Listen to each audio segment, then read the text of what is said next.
It's 2 a.m. and I have a chocolate chip cookie recipe that I know you'll love. It's delicious and comes from Matty Matheson's cookbook, but there are a lot of delicious cookie recipes out there. The thing about this one, it's stupid easy to remember. As we get started here, I want you to remember 2, 1, and a half. This all-purpose flour is our trickiest bit because it's the weirdest number that we need to remember, which is 2 1/4 cups. We want 2 1/4 cups of flour. You would be astonished at the amount of chocolate chips we're gonna put into this cookie. It's gonna be 2 cups, almost exactly the same amount of flour.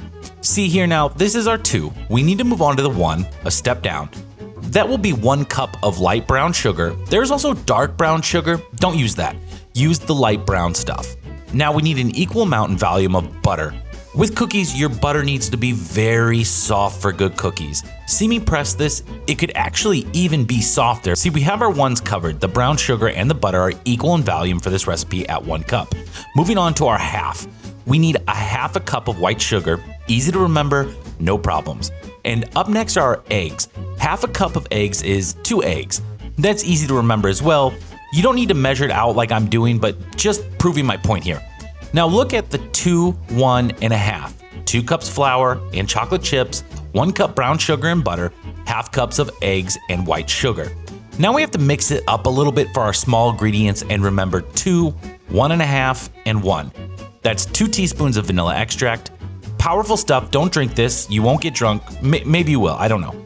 1 1/2 teaspoons of baking soda, which will interact with the molasses in our brown sugar and create some nice air action to leaven our cookies.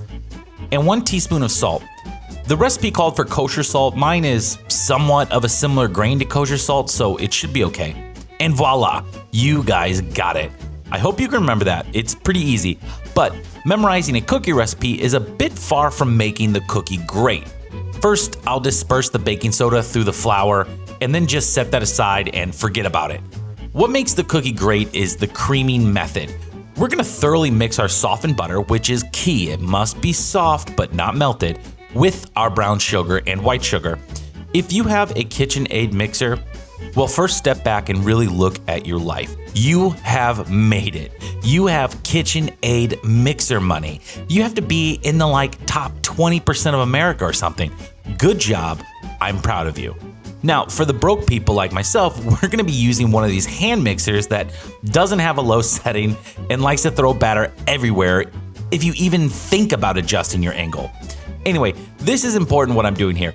And if you can get a much deeper bowl than I have, the deeper the better, like your mama told me, but I was already all in. What we're doing is putting air into this mixture. It's incredibly key. Your cookies will suck if you don't do this long enough. The color of your mixture should change slightly and the mixture should begin to feel more airy. You'll notice it when you're getting it done correctly. For a hand mixer in a shallow bowl, this is looking all right. Total time is probably about 5 minutes, but if you're doing it in a hand mixer, I would suggest just a little bit longer because you'll have to stop and clean up the sides of your bowl so much it just takes longer. Adding in the flour and baking soda mixture into your cream batter until it's fully incorporated. And don't go crazy here. One of the reasons we want to mix our sugar and butter together is so that we don't have to overwork the gluten in our flour later. Once all of that is combined, we'll add in our chocolate chips until they are fully incorporated, and bada bing, we have some nice chocolate chip cookies here.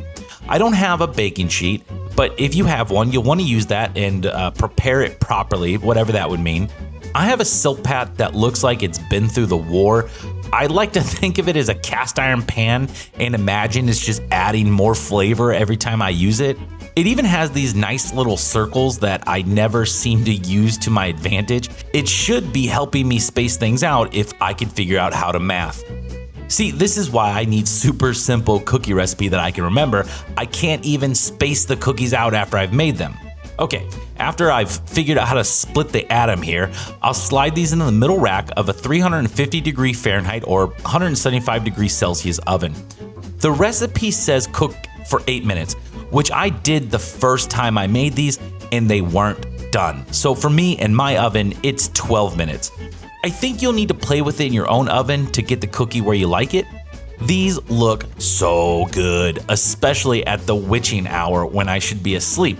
But here I am making some delicious cookies, and I hope you too also make these at inappropriate times in your home.